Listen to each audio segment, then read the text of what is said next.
Hello guys! Hello Capricorn! Welcome dito sa aking channel, Kapalaran 888. Welcome! Alamin natin Capricorn kung anong messages, vibration, gabay energy para sa inyong lahat. Ito ay weekly tarot reading para sa lahat ng Capricorn. So, general reading guys, pwede kang makaresonate. Gamitin mo ang iyong intuition sa panonood.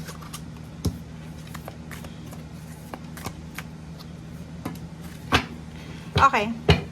First two cards tayo sa first deck. Dwelling in Truth, Capricorn, and Making a Difference. Okay.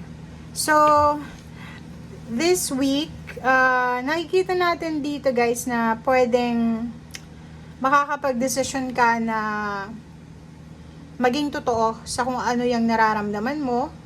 Siguro may mga instances sa buhay mo na minsan nagsisinungaling ka or minsan nakakapagsinungaling ka dahil may rason.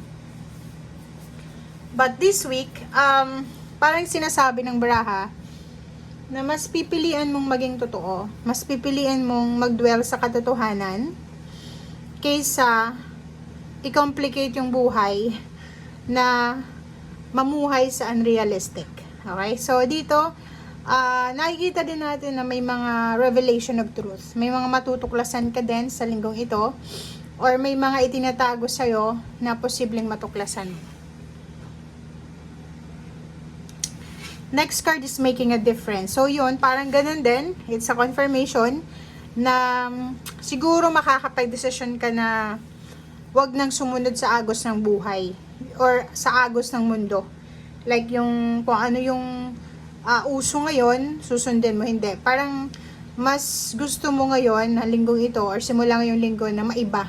Maiba yung kung ano yung approach mo sa buhay.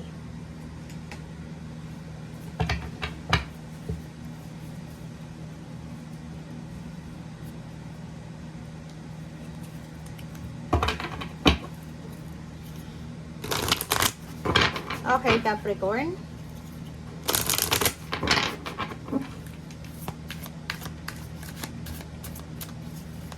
Ano pa ba ang messages? Oops, sorry. Kunin natin yan lahat. Tumalon sila, so gusto nilang magpakita sa'yo. Okay, Capricorn.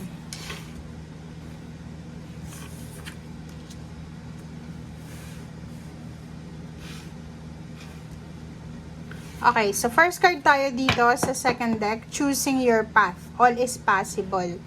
So, etong barahang ito is resonated siya, related siya sa mga nauna mong dalawang baraha na magdidesisyon ka ngayon, depende sa kung ano yung gusto mo. Hindi ka na susunod sa kung ano yung dinidikta sa'yo ng mundo o hindi ka susunod sa kung ano yung nakikita mo sa paligid mo na trendy. Okay?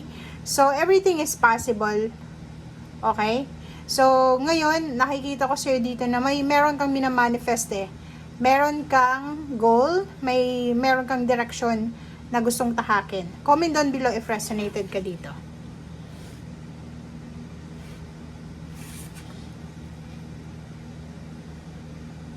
Okay, next card is Grace and Gratitude. Wow. So, itong Grace and Gratitude, siguro may mga unexpected blessings na darating sa buhay mo, pero hindi pa siya masyadong visible sa ngayon.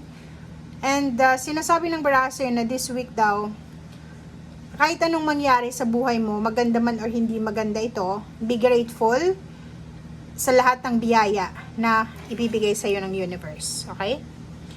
Next card natin is Voyage of the Heart. So, yun, lahat ng gagawin mo sa linggong ito, ay gagawin mo to dahil sa pagmamahal. So, ibig sabihin, kung may trabaho ka, mas magiging passionate ka, mas magiging interesado ka sa trabaho mo, mas bibigyan mo ng focus kung ano yung importante sa iyo sa ngayon. Lahat ng gagawin mo siya with love. Parang ganun, kahit sa pagluluto, sa paglalaba, sa kung ano man ang gagawin mo.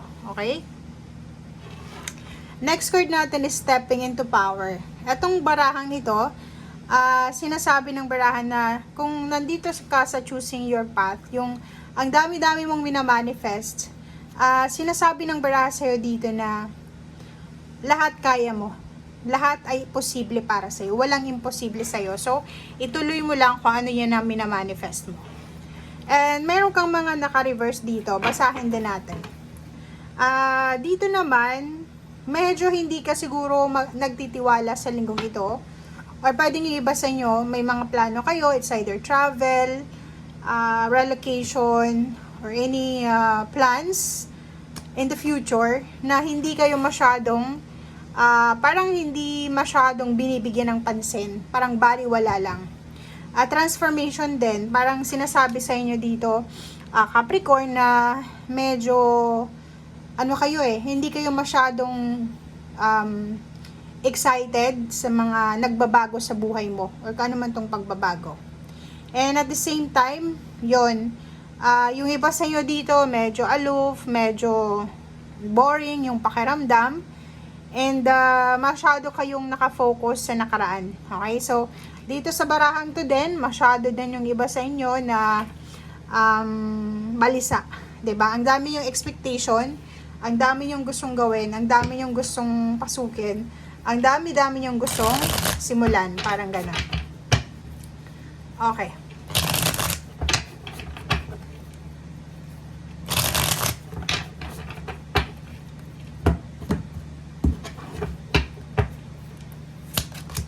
Okay, yun. The Tower card and Ten of Pentacles.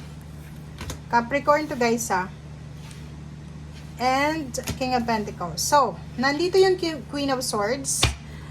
Sinasabi ng bara sa'yo dito na siguro dumaan ka sa mga pagsubok financial, emotional, spiritual, psychological, or anuman klaseng itong pagsubok na ibinigay sa'yo ng Panginoon, ng universe, na subukan ka talaga. And sa week na to, sinasabi ng barahan na ang focus mo ngayon sa linggong ito, yung talaga yung interest mo is yung makaalis ka dito sa the tower na to, sa kalungkutan, scarcity, confusion, disappointments, boredom, or kung ano pa man. So, nakikita ko sa'yo dito na yung goals mo ngayon is mahawakan, ma-accumulate kung ano itong financial success na minamanifest mo. So, ibig sabihin, nakikita ko sa'yo dito na sobra-sobra yung sipag mo. Sobrang sipag. Nakikita natin dito, mayroong ibang nawawala ng interest, pero mayroon din dito na parang sinasabi na kailangan niyang mag-double time, kailangan niyang ayusin kung ano yung dapat ayusin. Lalo na sa negosyo, or pwedeng collaboration, partnership, kasi naka-focus siya sa victory and success diba? So, kung makikita mo dito, meron kang minamanifest sa sarili mo na recognition, rewards, awards, victory, success, harmony, balance, transformation, na hindi lang sa'yo magbibigay ito ng parang yung honor, kundi sa buong pamilya mo.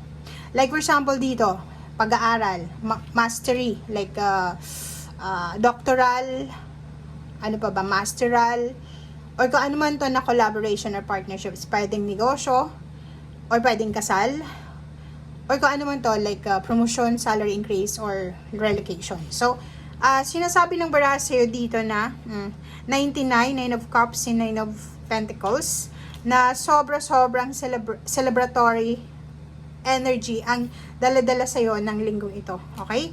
So, mag-iingat ka lang kasi ang dami-daming blessings, biyaya na pwedeng ibigay sa'yo ng universe. Kaso lang, mayroon ditong 7 of Swords, mayroong mga taong nakapaligid sa'yo na medyo, mayroon silang inggit sa katawan na hindi sila masaya dahil sa kung ano yung natatamo mong success. So, may mga hindrances, may mga tao dito na parang may mga evil eyers sa paligid mo na parang kinokontra nila kung ano yung gusto mong mangyari. So, kung ako sa'yo, meron kang minamanifest na financial, meron kang minamanifest na emotional, meron kang minamanifest dito ang victory and success, celebration.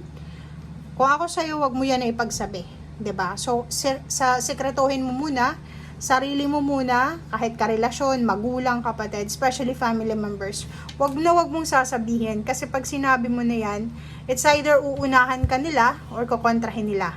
Or it's either i-demotivate ka nila or gagawa sila ng paraan para hindi matuloy or yun, para hindi matuloy kung ano yung iniisip mo. Okay? Kasi may mga tao dito sa paligid mo, may Seven of Swords na ayaw nilang masapawan. Ayaw nilang masapawan, ayaw nilang maunusan mo sila. Okay? So thank you guys and see you again. Bye!